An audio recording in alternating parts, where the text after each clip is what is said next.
A very good evening and welcome to Primetime News here on TV1. You're joining me, Devi Paldano. Now, before we head into your stories in more detail, let's first take a look at your headlines this evening.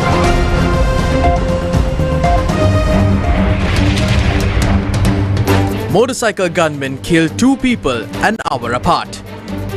Honour's position on Nimal Amarasinghe's death. Opposition leader and MPs meet Speaker and request to summon Finance Secretary to Parliament to inquire why funds were not released for the local government election. Trade unions to launch joint protest on the 1st of March. National Contributory Pension Fund for Public Sector. 8% from the basic salary to be credited to the fund. Newsfirst wins APAD Global Award for Humanitarian Response in Tokyo. Congratulations.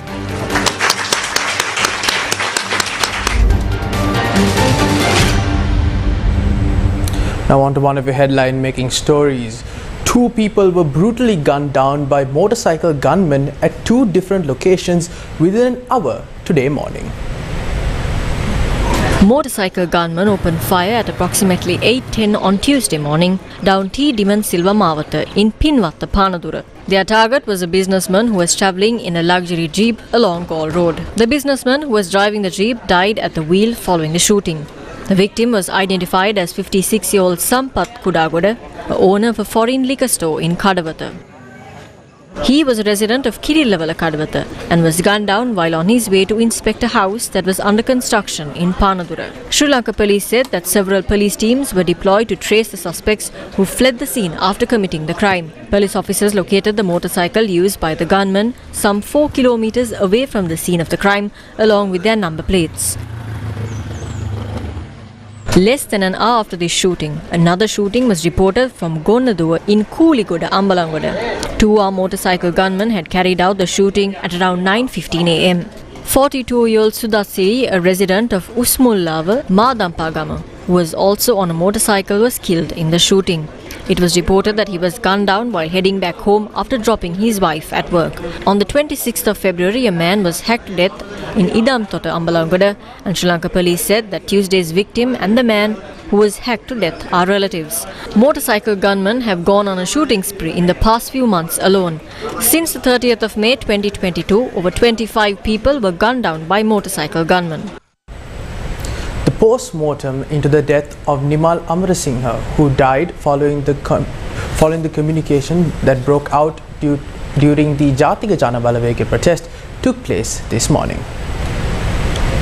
The family of the late Nimal Amarasinghe was present at the morgue of the Colombo National Hospital on Tuesday morning, and they identified his remains.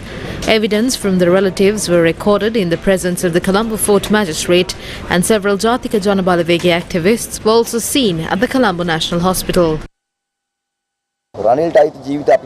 We do not have lives owned by Ranil Wickramasinghe. Our fellow member Nimal, who could have been alive and with us, has left us now. Because of that, we urge Ranil Wickramasinghe to stop taking our people's lives and conduct a peaceful and fair election and let the people exercise their right to vote.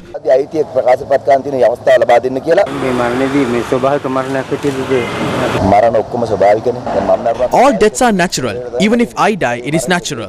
One dies when they stop breathing, but this death had a cause. That cause is not natural. If tear gas was not fired, he would have not suffocated. I also got breathing difficulties, but I did not face the same fate as him. If police had not fired tear gas, he would have not suffocated. If the election was held, this would not have happened in the first place. Later, the body of Nimal Amarasinghe was brought to the Institute of Forensic Medicine and Science in Colombo for a forensic examination. Leader of the Jatika Jana Balavege, Anurakumar Dissanayake, expressed his views on the death this morning. As journalists, you must have seen many of our protest marches in the past. We take the responsibility of every member who joins us at the protest. We have brought tens of thousands of people and controlled everything without the involvement of a single police officer. Because of that, the deployment of our protest to a conflict was done by the government. This is a human murder done by the government. විශේෂයෙන්ම ආණ්ඩුව ඒ නිසා මේක ආණ්ඩුව විසින් ඇති කරලාද මිනිස් ඝාතනය. I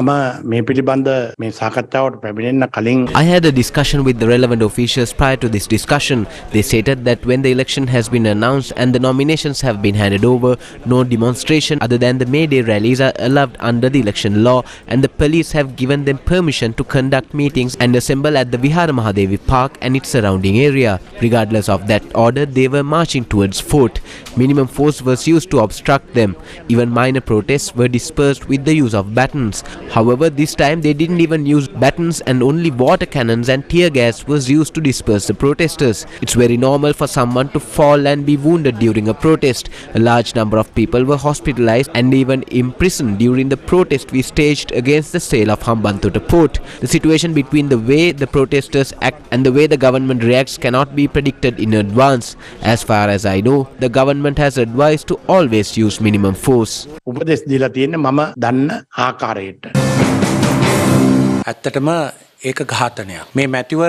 is a murder. We have made it very clear that in the government there are people who want to shed blood during process of postponing the election. So now this innocent gentleman, this election candidate, was the first prey. The president will have an opportunity in October next year to go for another presidential election. Until such time, it seems like the government is revoking the election map, trying to postpone the election. But the suppression mechanism is what is being implemented now. ආණ්ඩුව පැත්තෙන් දැන් ප්‍රකාශිත වෙමින් තිබෙන්නේ. ඒ සඳහා අවශ්‍ය කරන මර්ධන යන්ත්‍රය තමයි දැන් පවත්වා ගනිමින් තිබෙන්නේ. මේක ඇත්තම ඝාතනයක්. වැරදිලා වෙච්ච වැඩකුත් නෙමෙයි. This is a murder, not a mistake. The government did this on purpose. Let me explain why. There's a standard universal rule when using tear gas. It has been legalized by an act of a United Nations convention. Usually tear gas is fired in places where there is a distance or space for the people to disperse.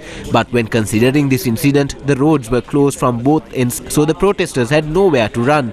Just look at it. This is exactly why they fired tear gas. This was done on purpose. කඳුළු gas ප්‍රහාරය ඉතාමත්ම දැවැන්තව ඒගොල්ලෝ ක්‍රියාත්මක කරේ. ඔක හිතලා මතලා කරපු. At that protest, Nimal Amarasinghe, who was a contestant of the local government election, died. We express our deepest condolences. We condemn the suppression done by the police that day. Democratic rights are an inheritance of mankind. One person was killed and tear gas and water cannons were fired at the protest that was staged to exercise this right. We'd like to tell the government not to take away the democratic right of the people. Let this election be conducted. Immediately release the funds required for the election.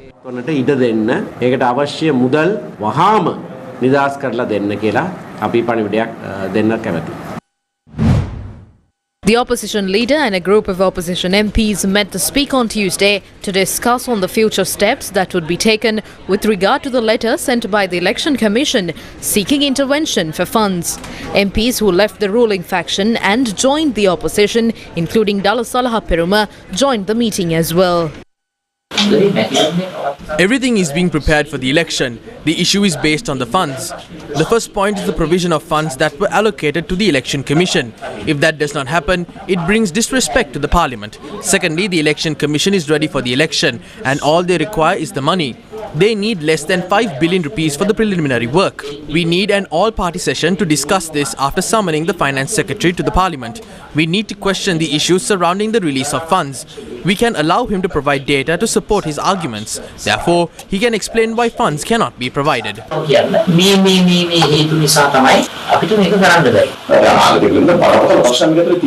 There's a serious issue relating to the future of the country. The country waits for your decision.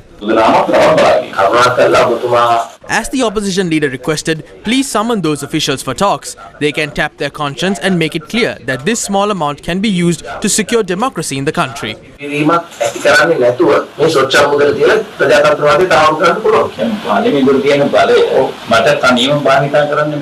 is no provisions to use the powers of the Parliament single-handedly. There will be a meeting at 2 p.m. tomorrow to inform Parliament and to speak to all parliamentarians. Since we approved the budget, we can send a message to the executive to protect the constitution of the country. We propose for a review. If there is anyone against it, that's fine. I am suggesting to take forward the composition of the budget.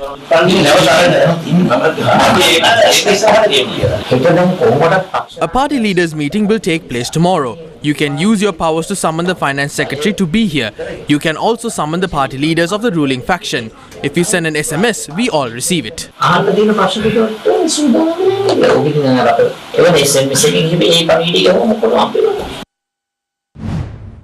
Leader of the Jatika Jana Balawegya visited the National Election Commission on Tuesday to inquire about the local government election.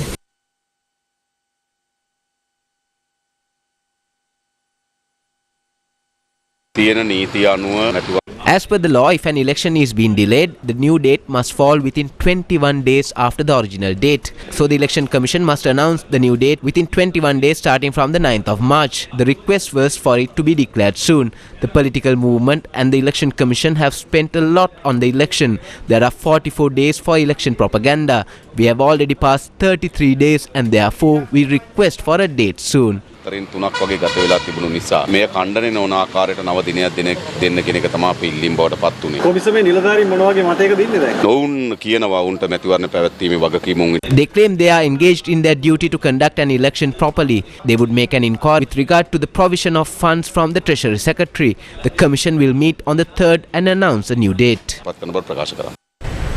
We're going in for a short commercial break. Stay tuned for more of the very latest.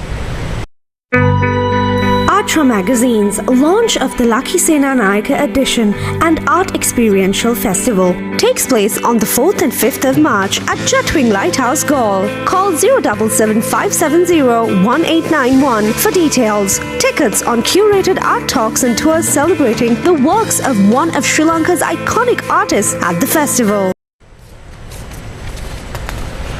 A Gazette notification was issued last night declaring public transport services for passengers or goods discharge, carriage, landing, storage, delivery and removal of articles of food or drink or coal, oil, fuel from vessels within any port as essential services with immediate effect. This Gazette was issued against a backdrop where a number of trade unions had planned to stage protests tomorrow. However, the trade union stressed that they will not give up their protests at media briefings held today. The protests are being staged, demanding an increase in the salaries and a solution to the problems caused by the unfair tax policy.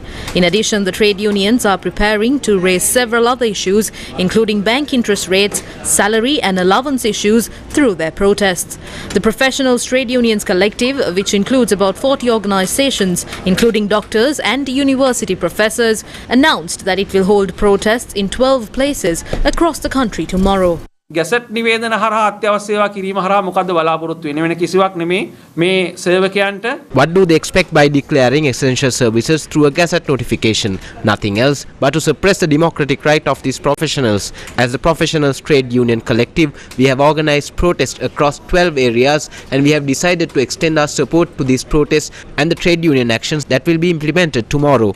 We will extend our fullest support and will participate in these protests. We will also try our best to not to cause any inconvenience to the patients. Clearly not. We have informed everyone through a memo to strictly refrain from engaging in private practices tomorrow.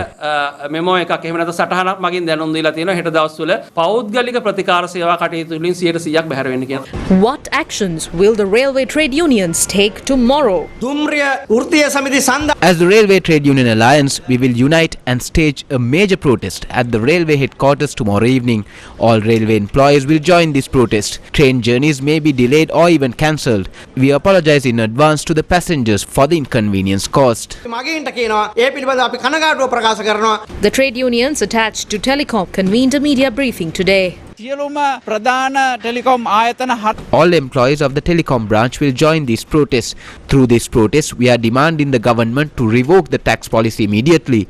If not, the government led by President Ranil Wickremesinghe cannot continue to burden the employees. If they are planning to do so, we will join the island-wide protest that will be staged on the 8th. The SLT employees will join in support of the protest staged by the trade unions, and we will continue to fight until we emerge victorious. වැඩ වර්ජනය සමග එක්වමින් මේ කරුණ ජයග්‍රහණය කිරීම දක්වා ගෙන මේ සටනට සමස්ත ටෙලිකොම් සේවකයන් එක් වෙනවා කියන එකත් අපි කියන්න කැමතියි. Port, petroleum, water and CEB trade unions are also preparing to stage protests tomorrow.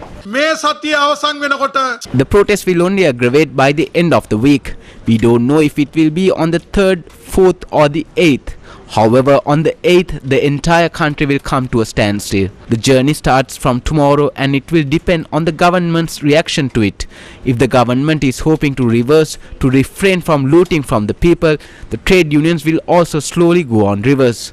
If the government wants to be at loggerheads, then everyone from teachers to factory workers to bank employees to Ceylon Electricity Board employees and the Ceylon Petroleum Corporation employees will gather to protest against this. These were the views expressed at the media briefing convened by the teachers' trade unions. We have decided to stage an island-wide black protest in schools tomorrow. All teachers and principals will come dressed in black or will be wearing a black band. Black flags will also be raised at schools. This was the response by the Director General of Trade Unions to President Wickremesinghe. They are trying to use this strike for political mileage and for the elections. If bank rates are not reduced and if taxes are not reduced following the strike, what is the meaning of that strike? The objective of the strike is to showcase the political instability of this country.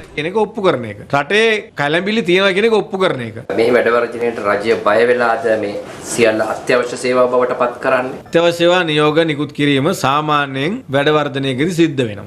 ආණ්ඩුවක් විතර ගන්න ඕන ක්‍රියාමාර්ග ගණනාවක් තියෙනවානේ. The Sri Lankan government is preparing to introduce a national contributory pension scheme for those who joined the public service since 2016 and for all future recruits. The President had presented the proposal to the Cabinet of Ministers and the draft for the establishment of the National Contributory Pension Fund will be prepared in an expeditious manner. 8% from the basic salary of the employee and 12% from the employer would be credited to the proposed fund. An independent entity governed by a board of management to manage the proposed contributory pension fund will be established and an expert on this field will be appointed as the fund manager to manage this fund. The proposed national contributory pension scheme will be applicable to individuals newly recruited to the government service.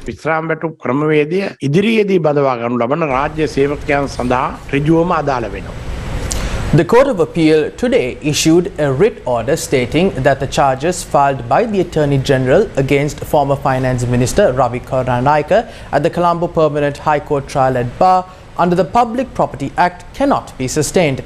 Two cases were filed against Karunanayake alleging criminal misappropriation of public funds at two bond auctions conducted by the Central Bank of Sri Lanka on the 29th and 31st of March 2016.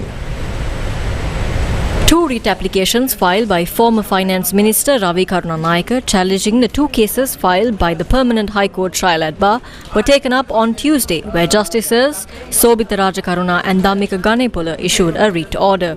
These cases were filed against Ravi Karunanayake and 10 others over the alleged criminal misappropriation of public funds to the tune of over 50 billion rupees and two bond auctions conducted by the Central Bank of Sri Lanka on the 29th and 31st of March 2016. On the 4th of March 2022, the Colombo Permanent High Court trial at bar ordered the release of ex-Finance Minister Ravi Karunanayake and 10 other accused for the charge filed under the Public Property Act in the second bond scam case of 2016. However, the former minister appealed to the Court of Appeal on the charges leveled against him, claiming that they were filed illegally and thereby cannot be maintained.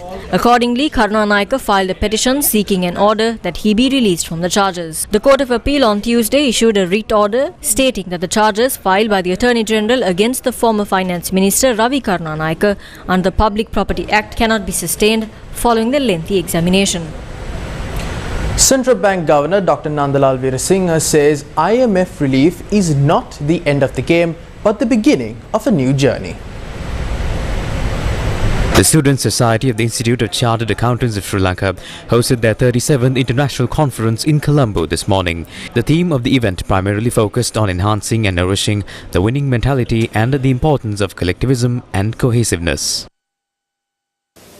If we expect relief from the countries or other taxpayers from other countries, those who had nothing to do with Sri Lanka, then we have to show that we are also making our best efforts, our best contributions on our side, so that we deserve that relief from the others. Otherwise, I don't think anyone who has nothing to do with Sri Lanka, get them agree to give us a relief from their taxpayers. We have to show that we are also committed. That is what we think under the program in the IMF. We have shown our commitment. We have shown our country's contribution in terms of paying high taxes, in terms of reducing our expenditure on imports, at least non-essential items, and manage our own finances within the country so that we show our contribution. Then they will be happy with the program with the IMF. They will endorse that we are in the right path. Then only others, taxpayers of other countries or pension funds of other countries or members of those pension funds will agree that we are doing our best efforts, genuine efforts to come out of this crisis. As a result, they will genuinely help us. This is what we are trying to do now. That is what we call the financing assurances from our creditors, so that they will assure us that they will help Sri Lanka at this difficult time if we make our own contributions. I think we are come to a point that almost all have agreed to give us relief, and soon we will get that relief. Once we get that relief, I think I am confident that we can recover the situation much better than where we were. We can make much more progress going forward once we get that assurances. Giving a relief is not the end of the game. It's the beginning of a new journey where we have to adjust ourselves to a new situation. We have to manage our finances prudently. CEO of Advocata Institute, Nananath Fernando, investment, finance and industry experts, corporate executives and other luminaries also attended the conference. Student delegates representing the South Asian Federation of Accountants and the South Asian region under their Students Exchange Program with CA aspirants from India, Nepal, Pakistan and Bangladesh took part in the event. Sri Lanka's finance minister said that the International Monetary Fund funding to Sri Lanka depends on China's response to the matter. A senior official to the finance ministry told Newsfirst that it is expected that China will respond positively to Sri Lanka's debt process, and discussions are ongoing with Chinese partners. The finance ministry noted that all reports that need to be produced to the International Monetary Fund have been prepared, and once the Chinese assurance is received, these reports will be presented to the IMF. The senior official to the finance ministry said that it is expected that the IMF will give the green light to Sri Lanka's funding facility by the end of March 2023. Chinese ambassador to Sri Lanka, Ki Zeng Hong, met the secretary of the Amarapura Mahanikaya, Most Venerable Balapitiya Sri Sivali Thero, yesterday evening.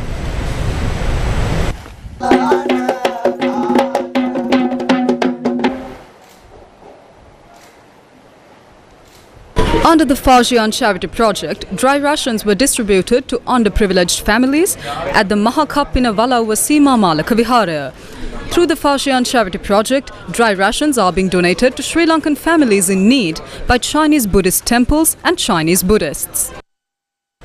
The Asia-Pacific Alliance for Disaster Management, or APAD, conferred its prestigious Disaster Management Award to Newsfirst at a ceremony held in Tokyo, Japan today. The ceremony, which was for the 10th anniversary of APAD, was held at the International House of Japan and saw the attendance of several high-ranking Japanese government officials, including the Minister of Digital Affairs Taro Kono, the State Minister of Foreign Affairs Take Shinsuke, former Chief Cabinet Secretary Yasuhisa Shiozaki, and several members of the Japanese Parliament. The CEO of APAD Sri Lanka and COO of APAD International, Firizan Hashim, was among those who participated. And if I'm to talk about Sri Lanka in particular, and I also recognize my ambassador, Excellency Rodney Pereira over here in Sri Lanka, in Japan, who is over here, is how much the Japanese and the people of Japan realize how much we have benefited.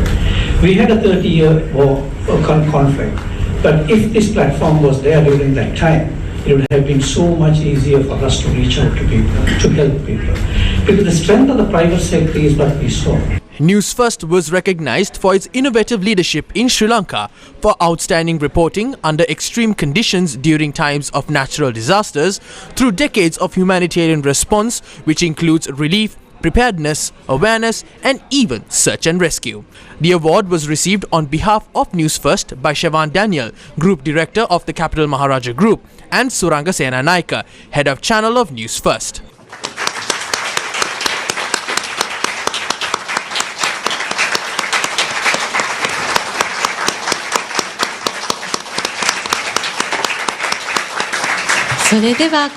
Ambassador of Sri Lanka to Japan, Rodney M. Pereira, spoke about the award. Newsfirst, we all know how diverse they are in their news coverage, but today they were recognized for all their work on the disaster subject, disaster preparation, disaster management. So this is a very proud occasion for Sri Lanka to be recognized at this August Assembly in the presence of several Japanese politicians, ministers and very senior officials, and many came up to me to congratulate Sri Lanka's preparedness in the disaster management area. So as an ambassador, I'm extremely proud to be here and to see the recognition given to Newsfirst. The Asia-Pacific Alliance for Disaster Management, or APAD, is a transnational disaster aid alliance that works to facilitate cooperation and understanding between governments, the private sector and NGOs in the Asia-Pacific region. Member nations include Japan, South Korea, Indonesia, the Philippines, Bangladesh and Sri Lanka. Divisavia launched another milestone project today dedicated to create a better future for the children of Sri Lanka. The objective of this program is to deliver school books and stationery items to underprivileged school students.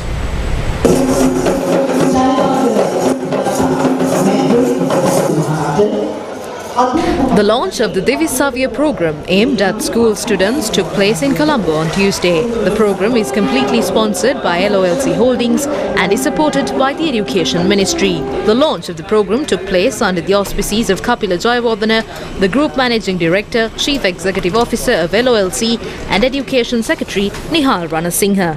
School books and stationery items will be delivered from today to 2,953 schools with less than 100 students across the country.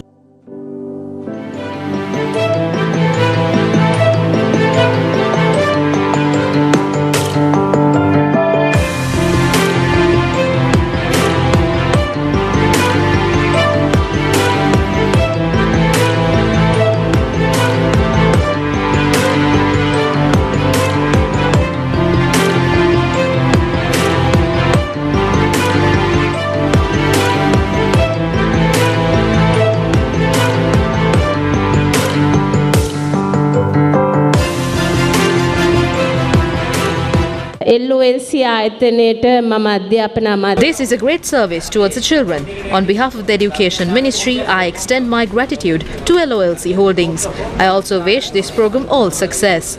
This is another great deed for the children. Foundation of education starts from the smaller stages. Then it leads to better education. The invitees also commented on the program.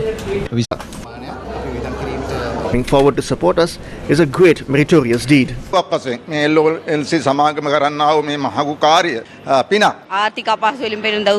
am thankful for this program launched to support the children who have been battered economically. I wish all strength and success for this program. We understand the burden on the parents. I am thankful for the fact that you have forward to ease their burden.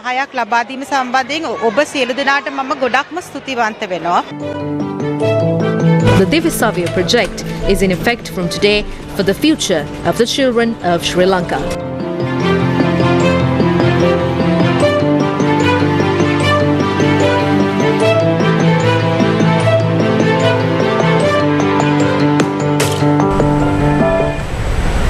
Tonight on Sri Lankan Sky Warriors, we take a visit to the Sri Lanka Air Force Museum. Sri Lankan Sky Warriors.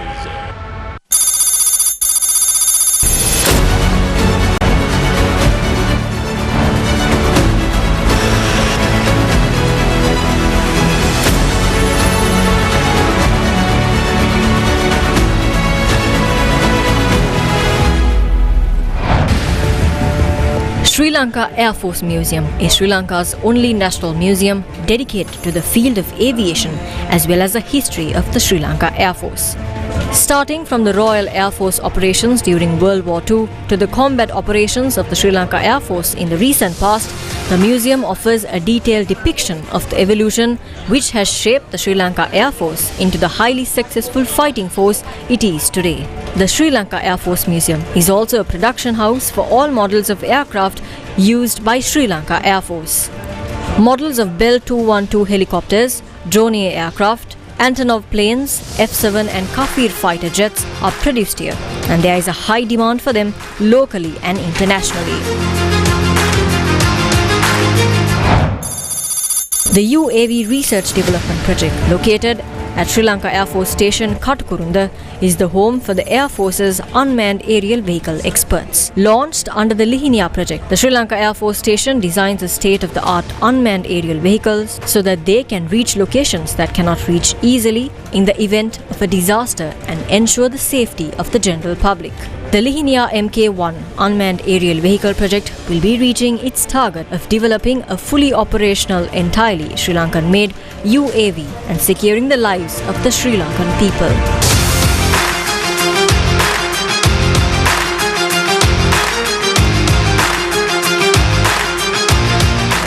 Sri Lankan Sky Warriors. Cyclists taking part in the Ride for Ceylon charity ride left for Arugambe early this morning, and flag-off is expected to take place at 4 a.m. tomorrow.